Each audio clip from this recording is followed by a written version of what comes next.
राधे राधे महाराज जी। महाराज जी कृपया मेरा मार्गदर्शन करें। गुरु जी, अगर अज्ञान या ज्ञान से कोई भूल या पाप हो गया हो तो अगर अपनी उन्हीं गलतियों को न दोहरा के धर्म पूर्वक चल के और श्रद्धा भावना से नाम जप करके हमारी भूल को प्रभु माफ कर देते हैं क्या? हाँ, मिटा देंगे। ये बस मेन मेन जो आपका शब्द है उस पर पॉइंट बनता है कि पुनरावृत्ति ना होने पाए। जो आपका शब्द, ये बहुत खास बात है कि हमसे गलती हो गई जाने अनजाने में। जाने में होती है, उसमें हम जान रहे हैं कि पाप है, लेकिन या सुख बुद्धि हो गई है या दुख निवृत्ति हो की भावना है। दोनों बातें समझना।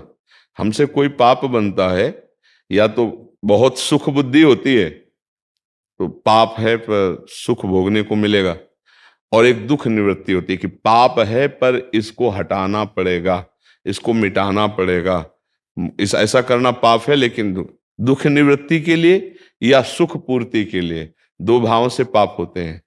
अब अगर दुख निवृत्ति के लिए हमने किया है तो वो पाप हमें भयानक दुख देगा आकर के। जैसे दुख निवृत्ति के भाव में गर्भस्थ शिशु है, डॉक्टर ने कहा इसके माइंड में कमी है, ये जो बच्चा गर्भ में तुम्हारा, ये अमुक अंग इसका हीन है, तो दुख निवृत्ति के बच्चा ऐसा पैदा होगा, पूरे जीवन सेवा करनी पड़ेगी। ऐसा है कई तरह की दुख निवृत्ति के लिए, जैसे गर्भस्थ शिशु के लिए ऐसे बाहरी कई बातें हैं। दुख निवृत्ति के लिए किसी जीव की हत्या कर देना, ये हमारे घर में रहेगा तो ऐसा ठीक नहीं, उसे मार देना। किसी भी जीव को, जैसे किसी भी जीव को मारने का अधिकार नहीं, जैसे भूमि पे आपके रहने का अधिकार, इसे हर जीव का अधिकार है। कई तरह की ऐसी दुख निवृत्ति के लिए कुछ पाप होते हैं और कुछ सुख प्रवृत्ति के लिए, कि जिससे ये काम नहीं करना चाहिए पर सुख की भावना इतनी प्रबल हो गई कि वो पाप बन गए। तो पाप दो प्रकार से होते हैं, एक दुख की निवृत्ति की भावना से, एक सुख प्राप्ति की। बहुत बड़े बड़े पाप हो जाते हैं। दुख निवृत्ति, सुख पूर्ति, दो भावनाओं से पाप होते हैं। अब पाप हमसे हो गए हैं और अब हमें सत्संग के द्वारा पता चला कि यार बहुत ही इनका दंड मिलेगा, तो हम भयभीत हो जाएं पहला, और आर्त भाव से भगवान की शरण में हो। जो सभीत आवा शरणाई तो रखियो ताई प्राण की नहीं। भगवान ने कहा ना कि अब भगवान के सिवा मेरा कोई भी पाप नष्ट नहीं कर सकता, मुझे नहीं बचा सकता।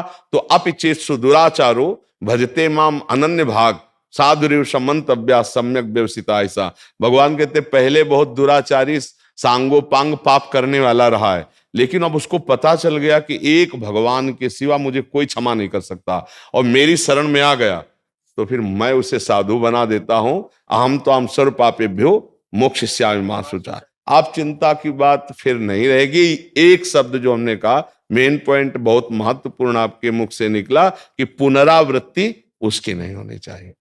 तो सब पापों का प्रायश्चित भगवान नाम के द्वारा हो जाता है। इसी को खूब श्रद्धा पूर्वक जपिए। जैसे कभी किसी ने कहा हमसे कि हमसे ये चूक हो गई कि हमें नहीं करना चाहिए था, गर्भ हत्या हो गई, अब क्या करें? मेरा मन जलता है, आप सब ये कहे, पर हमें लगता है हमें प्रायश्चित करना चाहिए। तो जरूरी है अब, क्योंकि तुम्हारा मन प्रायश्चित से ही शांत होगा। तो चलो 7 दिन नियम से रहकर उचित फलादि का आहार करके संस्कृत से मूल पाठ भागवत का करवा लो। जैसे धुंधकारी जैसा महापापी जो प्रेत बन गया था, वो भी भगवत पार्षद रूप रखकर भगवान के धाम को गया, तो तुम्हारे पाप का मोचन हो जाएगा। वैसे भगवान नाम में बहुत सामर्थ्य है। नाम संकीर्तनम यस्य सर्व पाप प्रणाशन। सर्व शब्द है ना, कोई भी पाप ऐसा नहीं है जो नाम जप से नष्ट ना हो जाए। पर जो मेन बात है, पुनरावृत्ति नहीं। अगर नाम जप का बल लेकर फिर पुनरावृत्ति, तो नामापराध लग जाएगा, फिर वो नाम प्रभाव नहीं देगा। ध्यान रखना, कानून है, कानून भागवतिक कानून, नामापराध कि नाम के बल से पाप करना। अब ये नामापराध आपको पापों से मुक्त नहीं होने देगा, नाम जपने पर भी। ये मेन पॉइंट की बात आई कि पुनरावृत्ति, अब लो नशानी अब ना नशयो, तब सब काम बन जाते हैं।